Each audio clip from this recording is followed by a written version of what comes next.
that game for. Cause I work hard, I got everything I prayed for. Money came fast, so now I take my day slow. Me and Gray, just like MJG and A-Ball. Talk that talk, I just bought her flowers on a weekday. Baby, why would I cheat? You my cheat day. You a treat, that's right. You a snack.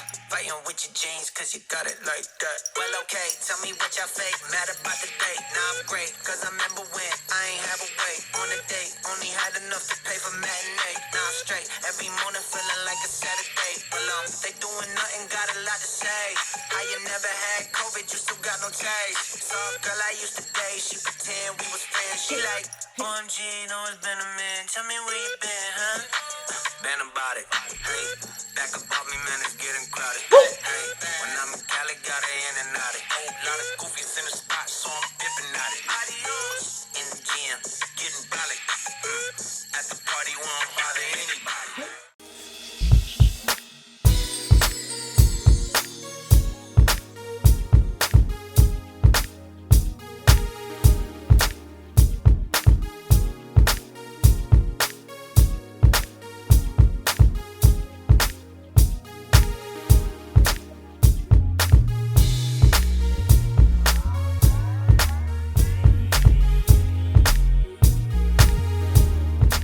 What's going on, people? I am Mr. Pleasant. Mrs. Pleasant. And welcome to a Pleasant Connection. Yes, yeah.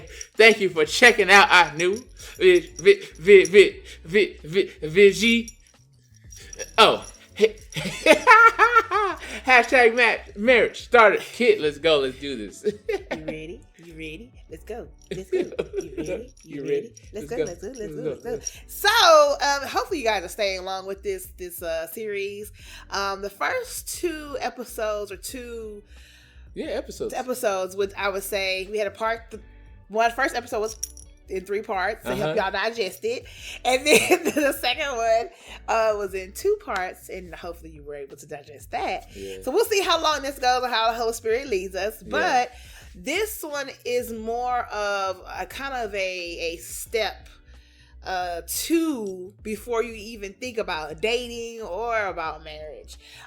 We kind of gave you a history of who we are and our learning of one another and our sex life and all that good stuff, the juicy stuff, right? But now it's time to get in deep, because this what you really want is really, really important, because if you don't know what you want, none of what we've already given you and about to give you more is gonna even make sense, because you gotta know what you really want. So, but before we do that, let's play a game though, because don't we have a game somewhere around here? Yeah, we have it. What are we doing today? What game we're gonna play Late Night Family Feud. Oh, was that like the Halloween? You did the Halloween? Did I do it right? Was that the wolf? This is Deal de las Muertes. There you go. I tried. All right, so basically how this works is I'm going to read Sierra a question, and she's going to try to get as many answers as she can before she gets 3 wrong. What makes this one different from the regular Family Feud?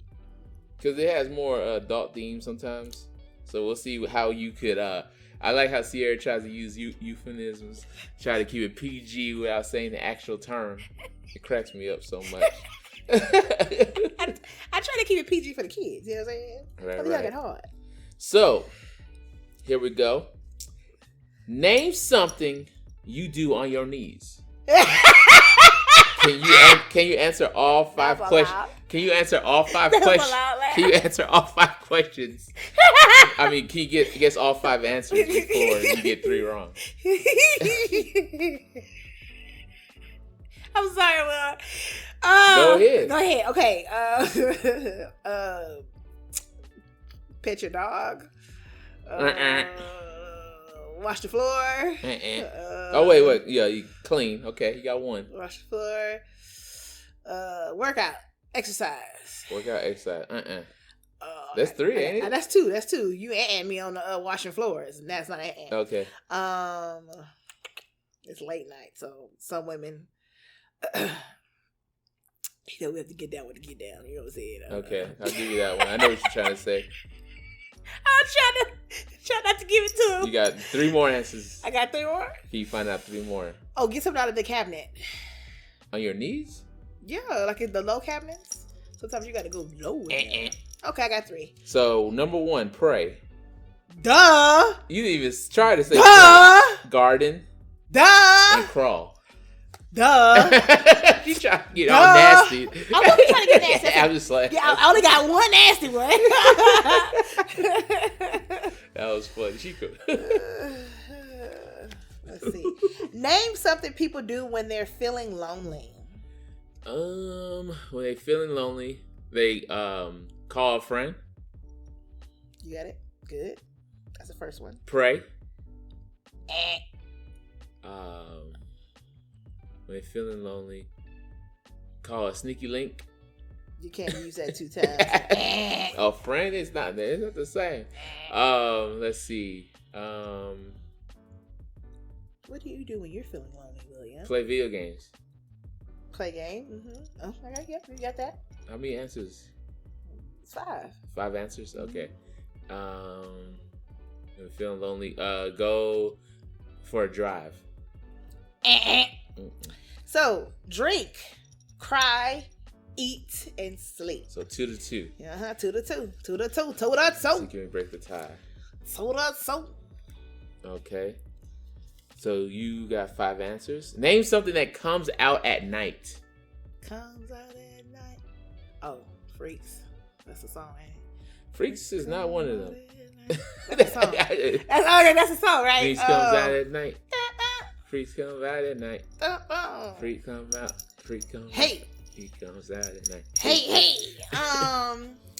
What comes out at night? Bats? 1. You got 1 of them. Ding. Spiders? That's 1 X. 1 X. What else comes out at night? The moon? The moon comes out at night. Stars? There you go. Okay. Give me at least give me 1 astrological. You got 1 more X. I got 1 more X. Light? Okay, I'm done. Owls. Duh. Vampires. Duh. Raccoons. Duh. So 4-2. Let's see.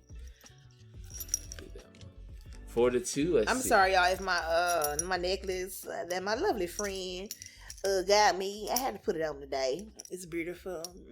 We got the sensitive mic though, so Sorry. we don't know. It may be picking it up. I know what I'm saying, so I apologize if you guys hear it. Okay. Maybe I can. That's too easy for you.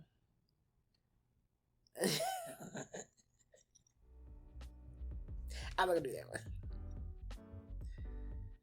Okay.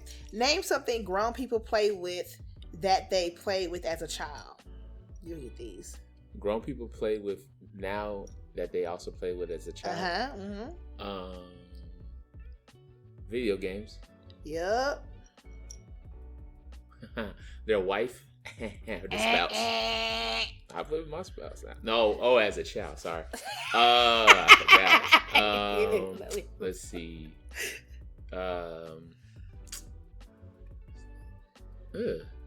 What did it? Play-Doh?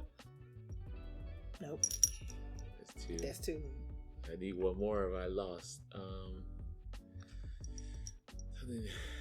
I was a child. Now I play with it now. I already said video games. So, they play with cars. Cars. Good. You got that right. Good so job. we tied. Okay. I told you I knew he was gonna get these. We play with dolls. There's some grown women that still play with dolls. I know. Now it's a whole $1 million business. Yes. Balls, cards with a D. Oh, cards. Yes. Board games. Yes. Toys and Legos. All right, we ended on a tie. That's how it's supposed to. Yeah. You didn't get the last one. Okay. Yeah, I didn't get 1 more. So we ended the tie. It's all good.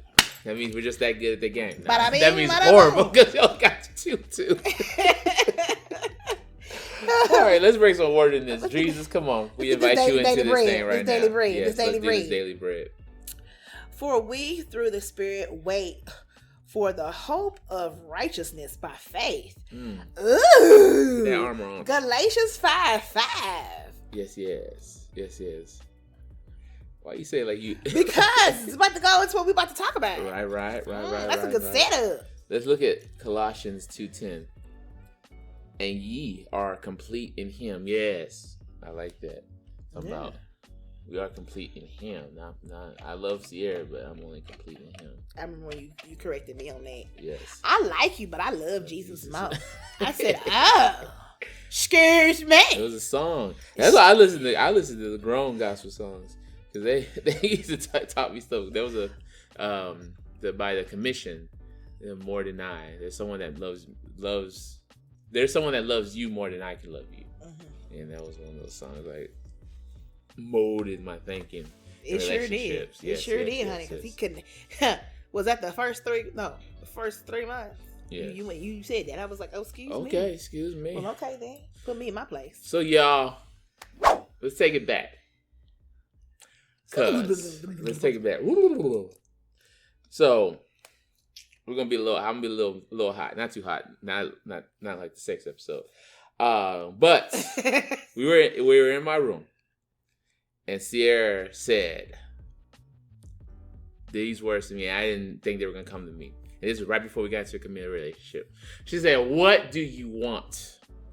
Let's make this clear right now before we move on." I did. With the whole neck thing and everything. I didn't do the whole neck thing. I did not do the whole neck thing. It's from my POV. It looked like she had did the neck thing. I did not. What do you want in this relationship? I was like, I thought we were already. That's exactly what he said. That's exactly what he said. I thought we were already together. I'll put it on my Facebook. You know how we sound. And I was like, wait, what was you going to tell me? Because, girls out there. That's what we do in a lot of relationships. That's what we do in a lot of relationships. You don't speak it verbally because what happens is a guy, once we say it, you gotta step up to the plate. Honey. You want me to say it? You gotta step up to the plate. That's why it was one of those things I never said. It's like a girlfriend. We ain't gonna put labels on it.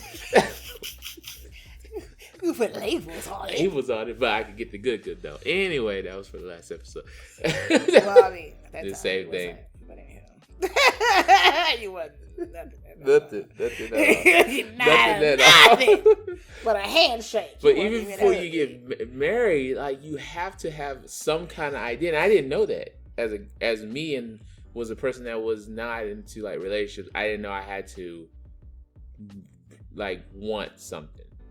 Like I was looking. I think what you're trying to say is that you didn't know that you had to want more than just a friend or someone to kick it with. Yeah. It's like, what do you desire? Right. I think that's more of like, what do you desire in a spouse more than just a girlfriend? And I think we ask a question of what I like in a guy. That's the immature. What would I like? And then it's like, but what do you want as you grow? But then as you grow, you learn to say, what do I need? Yeah. Because always what you want is not what you need. Yeah. I just gave y'all a whole summary of our whole entire video. Commercial.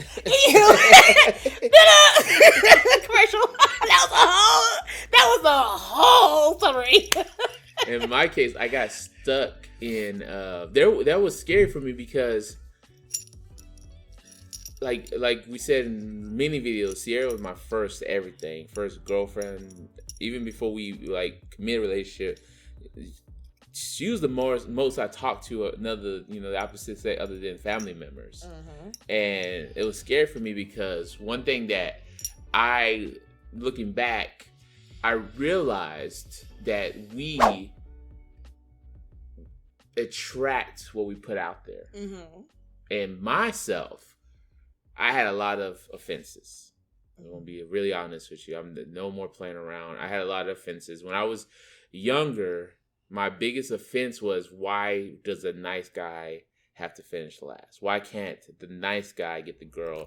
Why was it always the jerk? Why was it always the bad boy? And I always seemed to be the friends of the quote-unquote jerks, what people would, society would consider the jerks, the bad boys.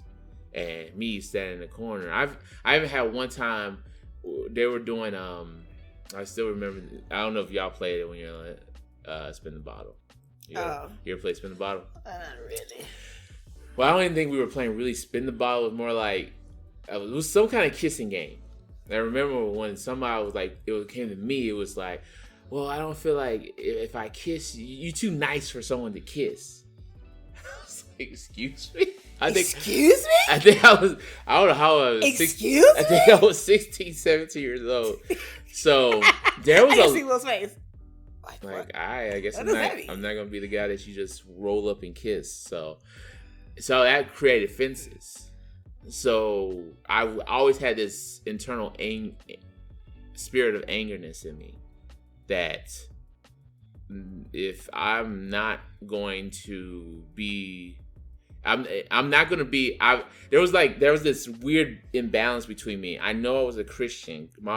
My dad raised me to be a certain way, but then the other side of me, like, I just didn't want anything to do with anybody. Like, I was just tired. Even though I've never been in a relationship, I was tired of relationships because I was always that person looking outside in, looking at other people's relationship. Like, I don't want that. I don't want to have to be that person. So you always said, I don't want that. I don't want that. But did you really actually know what you wanted? Mm-mm. Just pointing the finger the whole time. God forgive him. Yeah, and that's why what I'm saying. I got what I put. So I didn't. So I put out that anger. I put out that wall. I never had got in a relationship because I put up those fences. In a way, and people saw that. Yeah, in a way, though, it wasn't fences. I'm gonna say offenses. I'm gonna say offenses. I think it was your way of protecting yourself of what you did not desire. Yeah, and also that was a way God protected you from not doing the things that you did not want. Yeah, you knew what you didn't want, but you also didn't know what you wanted. You could not verbally say, "Well, I want a girl who's like this. I want a girl who's like that."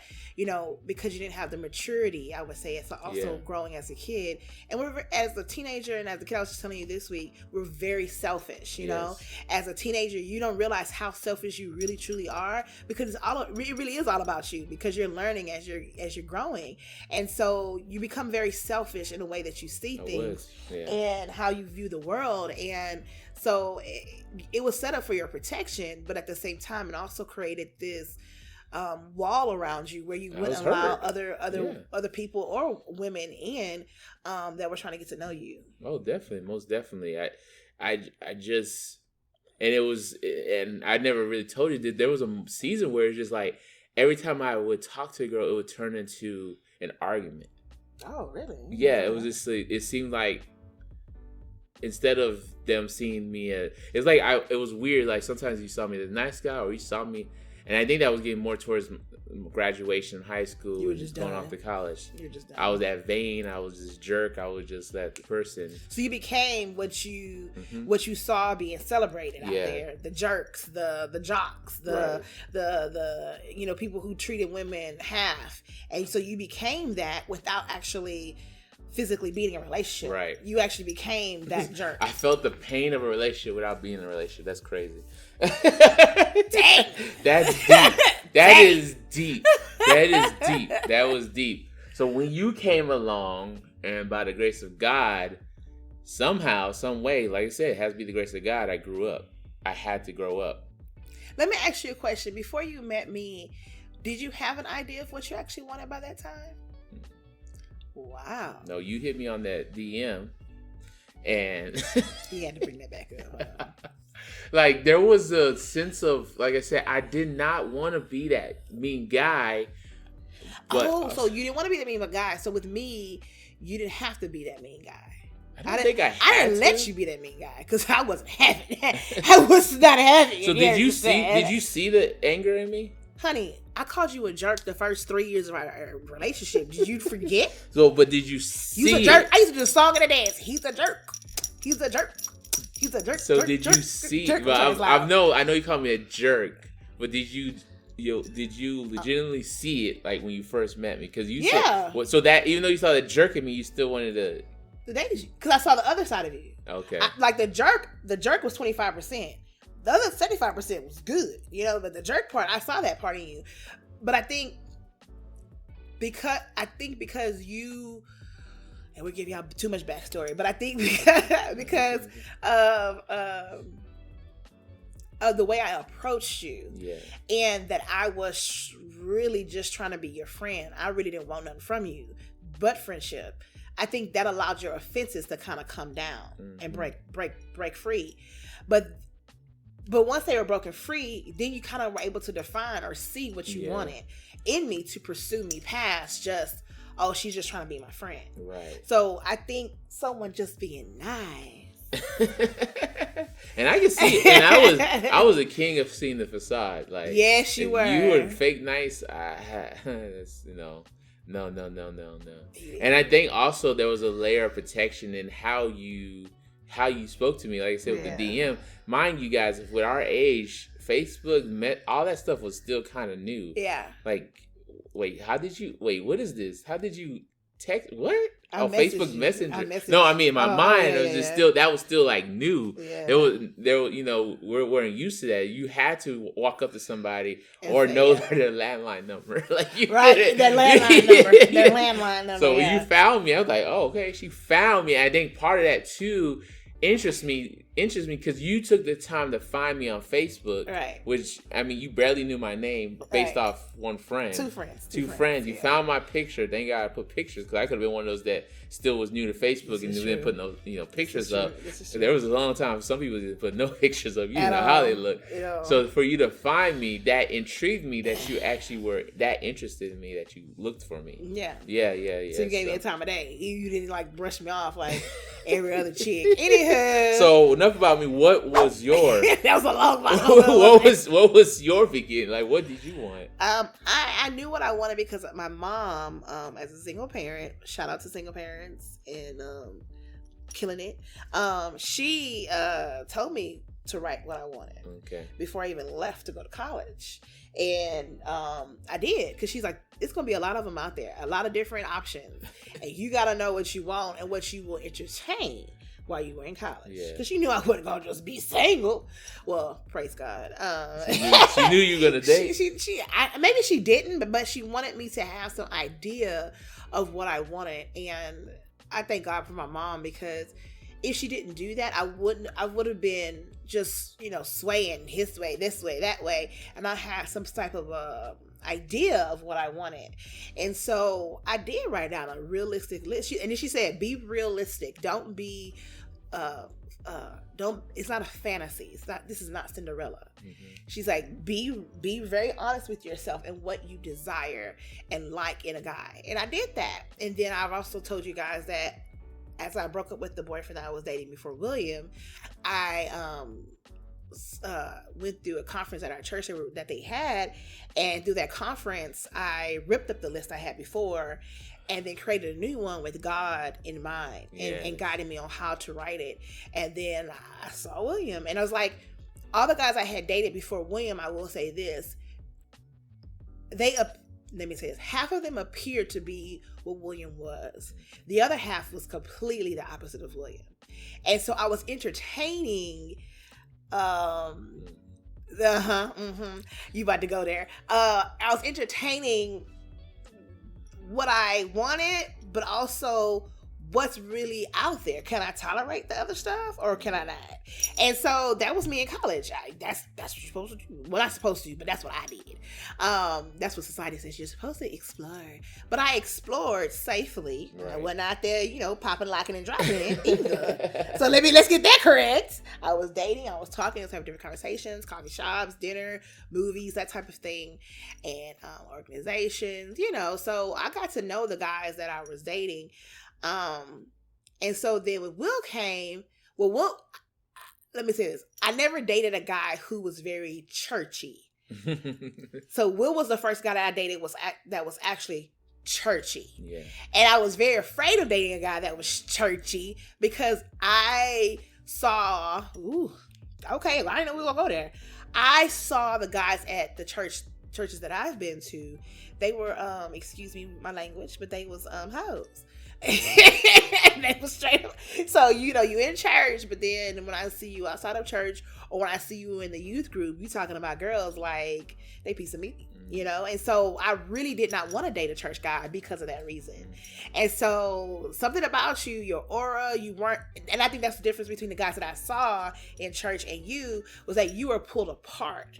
You weren't actually having these little chats in the corner, or sitting by a girl with your arms over, and then next minute you outside in the back of the church, kissing and locking with somebody else. Yeah. So I didn't see that part of you. I didn't see that happening because that wasn't you. Mm-hmm. All I saw was you were going to church. I observed from afar, and I was like, he's a nice guy. Then when I saw you with my two friends that I knew you through, you were the same guy. Yeah. And I was like, wow, his demeanor is like just chill. Like, okay. I'm feeling all the emotions I felt when I first met you right now. It's crazy. Cause I was like, ooh, that is okay, refreshing. Okay. And then I was like, I don't want to tell my friends' names on there because I don't know if they want their names to be told. But my other friend, I was like, that's the same guy that I met with our other friend. And they're like, yeah, that's Will. And I was like, hey, put me on. They're like for real? Like him? Like, I was like, he's kind of handsome. He's kind of like chill, They're like, well, Sierra, you so rambunctious. Because I was in college. Yeah. I was like fun. Well, I'm still fun, but I was more like what's the word? I think I'm still the same person, but I've kind of toned it down a little bit because I've learned some things.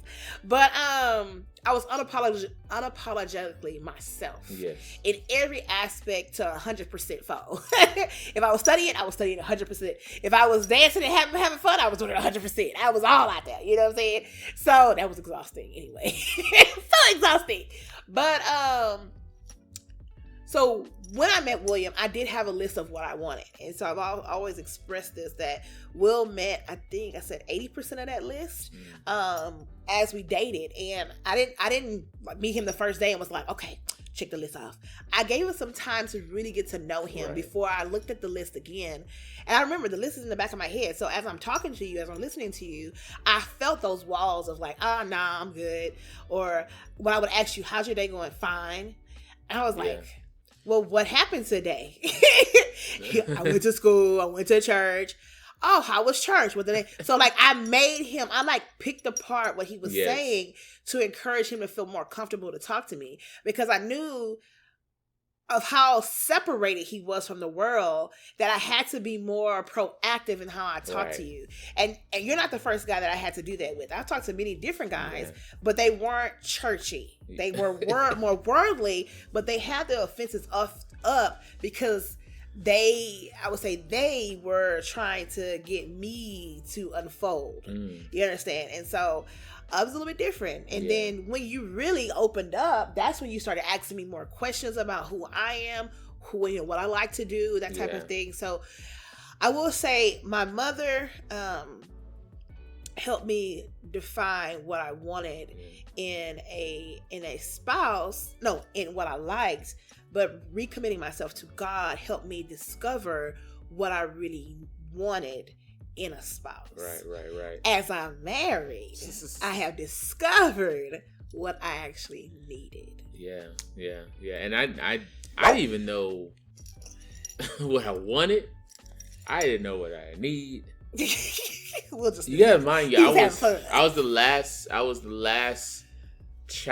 last child born of my parents. I was an uncle at 1. I was babysitting probably like at 7, 8 years old. I was never asked, what do you want? And that's why when you asked me that in my bedroom, that threw me. I remember because the pause that you had, and I was like, well, maybe when you paused, in my insecurity set in, and I was like, maybe I shouldn't ask that question yet. Right. I remember we were sitting on your bed and we were watching because the TV was right there and we had no chairs. So we sit there and I'm just like, what do you want? And I wonder, I'm curious if it was a guy thing, but I've known some guys who actually knew what they wanted in a relationship. I literally had no idea what I wanted in a relationship. Because you had so many walls up. Yeah. You couldn't even break down the walls to even create an idea of what you wanted. Yeah. Mm-hmm. Yeah. So when you actually, it's almost like you showed me what you wanted, made me gravitate towards you. Oh.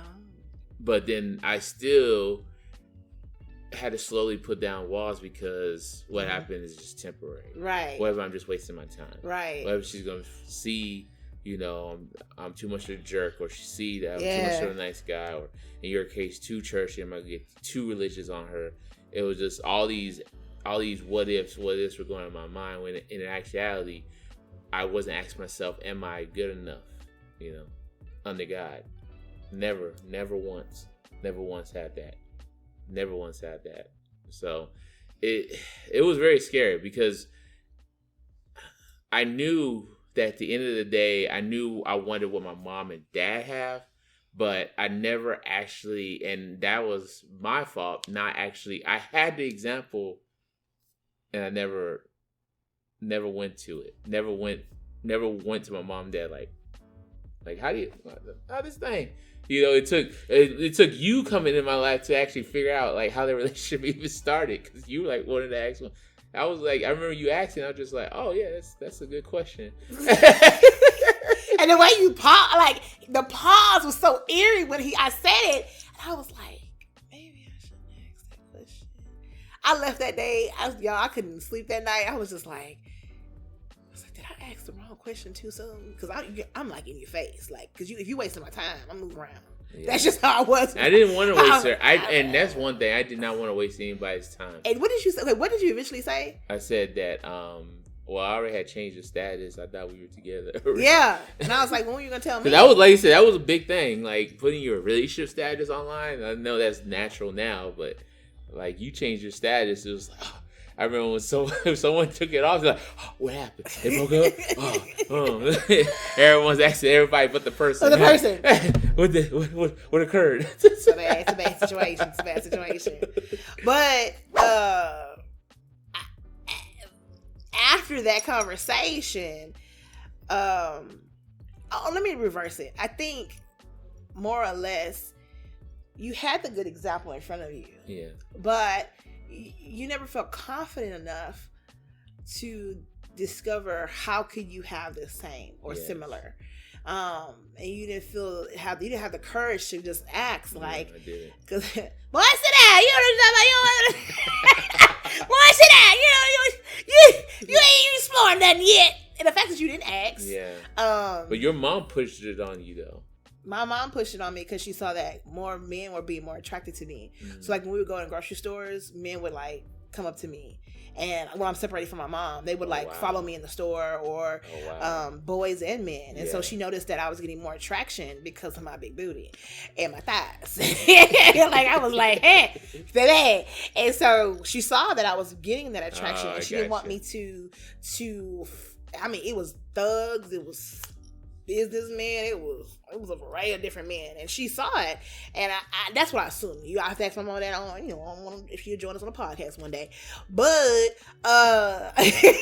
you would. I think that's what she saw. She saw that I was being looked at, and knowing that I carried the seed, and if any man wanted to take me down, I'm gonna be pregnant in 2.5 seconds. So it was a way of protection too, most definitely, to help me understand like what I actually wanted. So, and you said something, because we were just rattling on all day on that, about we attract what we put out there, and that's what I said earlier. But you weren't putting nothing out there. I was putting out the anger. Oh, you were putting anger, so you were getting anger back. Mm-hmm. For me, I was putting out love and acceptance. I was putting out. That's nice. That's nice. I was putting that out. And I think that's what attracted you. Yeah. Right? Yes. If we're talking about just you, it attracted you because I was putting that out. I was very confident in myself. I didn't really, I was like, I'm it. Like, this is what you get. What you see is what you get. And so I was very, I did attract and even the different guys that I dated, they all would say, man, you a dope girl. Or I've had a lot of these in high school. Man, Sierra, I really did like you, but I just didn't know how. I didn't want to mess up or taint you because you were pure. Like, you were pure. And I was like, I was pure what? Like, well, you was a good Christian girl. And and I'm like, but you couldn't tell me that you liked me. Well, I just didn't know how to tell you. I didn't know how to say it. Like, I wanted to tell you, but I didn't want it to go anywhere because I knew I would hurt you. And I was like, you would hurt me. well, I didn't want to break your heart. And I was like, wow, God, you were protecting me. Right. You have been protecting me my entire life. Yeah. Because these are, I mean, the guys that said this to me, all were good guys from my standpoint as friends, Right. you know, but they did not want to hurt me or break my heart because they knew I wasn't going to give it up to them either. Yeah. So God was protecting me. I mean, a whole lot, a whole lot through high school and then through college too. And so, yeah. and I already saw how my desire changed throughout, you know, my progression of living and before I met you. And so my desires did change when I got to college, because it wasn't just on what I liked. It's what I saw men would provide, right. or what they would come to the table with, and what I'd be willing to. I remember one time, I remember when I was writing that list, I was like, I can handle someone who smokes. I remember I wrote that down. And then God was like, no. What do you know? Can you handle that? Yeah. You have asthma. Full-fledged asthma. And God was like, erase. And I was like, I think I was typing it, I was writing it. And I was like, scratch. I was like, I didn't even put it on there. I was like, if he come with that, then he just come with it, God. But I ain't gonna try. And I was just like, no. So, you know, that was one of those things that I did date a guy who smoked, but I hated the smell. I hated the I couldn't. He had to take a break. He had to leave. That's one thing I didn't want. I said on that list too, I said, I do not want a man who, if we're at a social event, he always has to escape. Oh. I did not want that. That's one thing I did not want. All right, guys. We had to cut it right there at the end of part 1. Thank y'all so much for rocking with me. Part 2 is going to come out next week as we continue talking about what you really want from spouse. Thank you guys so much. Continue to engage with us. Hit the comments, hit our email, all that good stuff. Everywhere at Pleasant Love, even on Gmail at A Pleasant Love. We thank y'all so much, and we'll check you out next week. Have a great day. See you part 2. Bye. Bye.